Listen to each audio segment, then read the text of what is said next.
Good morning, everybody. Would people rather watch television or go to the movies?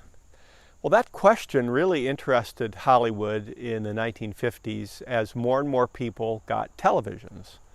So one way Hollywood tried to keep people coming to the movies was through the big blockbuster on the widescreen. And one of the most famous of that era came out on this date, October 6, 1960, Spartacus.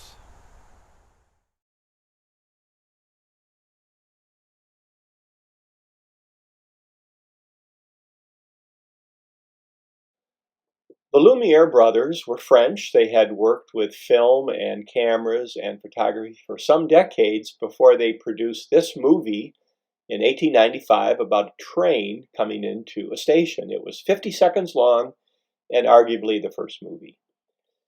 In 1896, when the Edison Company produced The Kiss, there were calls for censorship. So that's an old theme with Hollywood. The first movie theater was in Pittsburgh, the Nickelodeon, built in 1905, and you'll note that the screen pretty small by today's standards. Many people's first exposure to film was through the newsreel, and here's a still from one of those old newsreels, and those were shown all over the world and were really popular. Here's a soundstage in California. So in the early 1900s, the film industry moved to California, probably because it was sunny and dry and cheaper.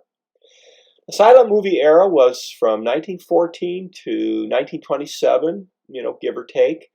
And the reason 1927 is used is that's the year The Jazz Singer came out. And for film buffs, this is generally considered to be the first talking movie, although there's still some debate about it.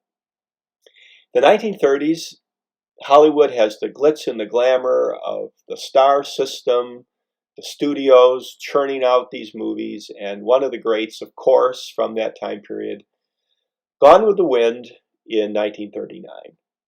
But also in the 1930s, this loner, a genius, Philo T. Farnsworth, is starting to work on something called electronic television.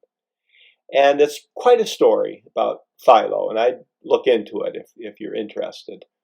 And particularly his big court case with RCA over who gets the patent for TV. And he did.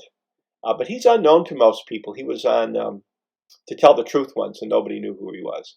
So during World War II, most people saw war stuff in the theater. There were other movies, of course, too. But here's a poster from the movie The Memphis Belle about the famous B-17. And Philo didn't really get to market his TV during World War II. So World War II ended, and what happens now to the downtown movie theater? These movie palaces that people had flocked to, what's going to happen to them? And they're under pressure because many people are moving to the suburbs. Here's a picture of Levittown on Long Island. Used to be a big potato field.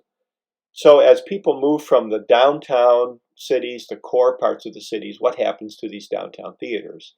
And when people started getting TV, and here's a picture of a 1950s family with their one and only television, this really puts a lot of pressure on Hollywood, even though the TVs by today's standards were pretty crude and pretty expensive. So Hollywood responded. One way was through the 3D movie. So you'd come in and put on these glasses and try to watch it in 3D, but that didn't last very long because it wasn't that great. But they also came up with the widescreen movie with multiple projectors. There are a number of names for this technology: Panavision, CinemaScope. Here's one from 1953, The Robe, CinemaScope movie. And you'll notice that a lot of these big blockbuster movies of that era tended to be set in Roman times or Greek times, like Ben-Hur pictured here. Ben-Hur was set during the Roman Empire. There's a little Bible story thrown in. But the chariot race scene here, you really need to see on the big screen. So here's our event, October 6, 1960. Kirk Douglas, pictured here, plays Spartacus, a slave during the Roman Empire who revolts. It has a great cast. It was directed by Stanley Kubrick. Many people consider this to be one of the great movies of that era. But that era did end sooner or later.